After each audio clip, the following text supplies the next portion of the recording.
Salut, j'espère que tu vas bien. Alors, dans cette vidéo, je vais te parler de cette plante, pas cette plante-là, mais d'une autre, qui est de l'autre côté, que tu vois pas, qui est un peu fatiguée, cette plante-là. Alors, tu vas me dire, oui, quel rapport entre cette plante et le développement d'une activité de thérapeute? Tu vas voir. Ça va être très simple. Alors, sur LinkedIn, pour la petite histoire, sur LinkedIn, il y a quelques jours, un peu plus d'une semaine, peut-être une dizaine de jours, donc j'ai posté une vidéo qui dure, il me semble, à peu près 10 minutes. Donc j'essaie de stratégiquement, j'essaie de pas trop faire de pas faire de vidéos trop longues parce que c'est quelque chose qui est fatigant sur YouTube. La recommandation c'est de partir entre 6 et bon, allez, grosso modo en 5 et 10 minutes, que ce soit du contenu qui soit assez digeste. Donc fidèle à ma stratégie, donc je fais une vidéo de 10 minutes, parfois je dépasse de quelques minutes. Et donc j'ai une gentille dame qui me laisse un commentaire justement.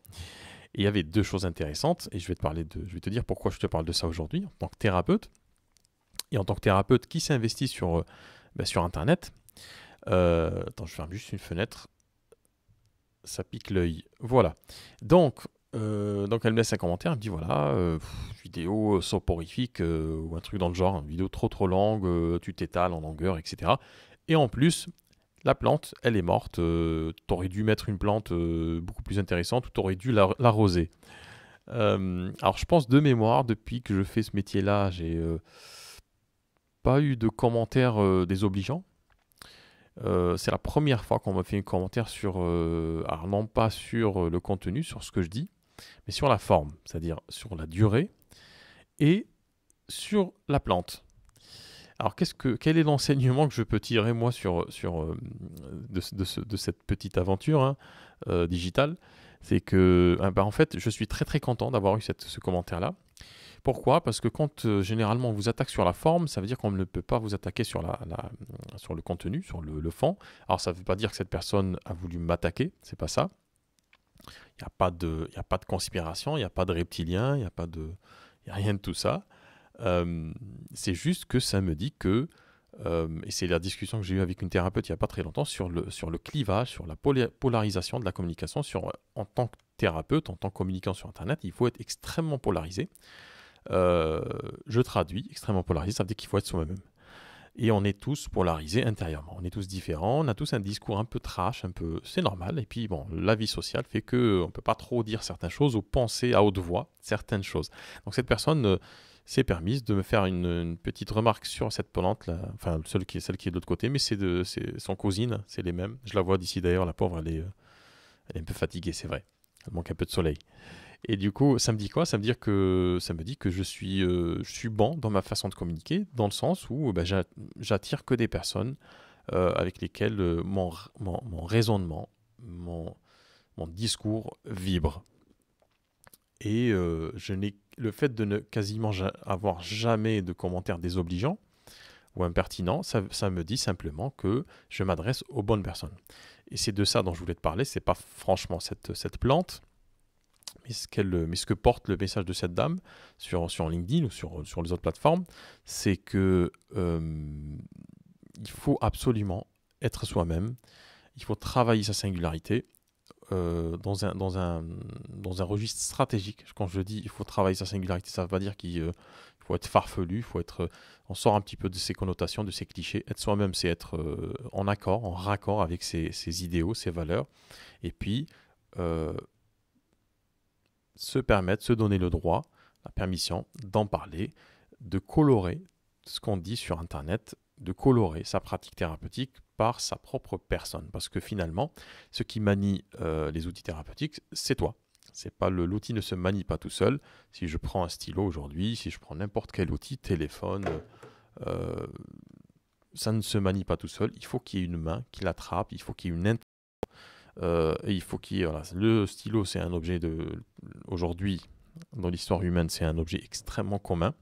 Si je décide de prendre ce stylo-là, c'est que j'ai envie d'écrire. Si j'ai envie d'écrire, ça veut dire qu'il y a une idée, une émotion que j'ai envie de transcrire, d'amener, si tu veux, dans une réalité physique. Donc si aujourd'hui, soit tu n'as quasiment pas de retour sur Internet ou que tu as des retours qui sont désobligeants, ça veut simplement dire que tu ne t'adresses pas aux bonnes personnes. Et ça me dit aussi que pourquoi tu ne t'adresses pas aux bonnes personnes, c'est parce que tu te prends quelque part pour une autre personne, c'est que tu dois parler d'une manière qui ne te correspond pas, en pensant que c'est comme ça absolu, qu'il faut absolument parler pour attirer les consultants. Donc aujourd'hui, si tu n'arrives pas à développer ton activité, peut-être que c'est, enfin je dis peut-être, mais par gentillesse, hein, par mesure, par tempérance. Aujourd'hui, si tu n'arrives pas à développer ton activité, c'est qu'en fait, on ne te voit pas tel que tu es et on ne voit pas la personne qui manie les outils thérapeutiques et on ne voit pas émotionnellement quel est l'intérêt d'aller voir telle ou telle personne plutôt que d'autres personnes. Et ce qui va attirer finalement à compétence égale, à diplôme égal, à certification égale, ce qui va attirer les personnes vers toi, c'est toi. C'est pas l'outil thérapeutique, ça les gens ils s'en foutent royalement. Qu'ils fassent de la sophro, qu'ils fassent de l'hypnothérapie, qu'ils fassent du reiki, qu'ils fassent du massage thérapeutique, toutes ces pratiques-là ne sont que des chemins vers le bien-être ou la guérison, entre guillemets. Il faut mettre de gros guillemets en Kevlar pour pas se faire taper sur les doigts. Donc, si aujourd'hui tu n'y arrives pas, c'est que peut-être qu'il faut regarder, non pas à l'extérieur, mais à l'intérieur.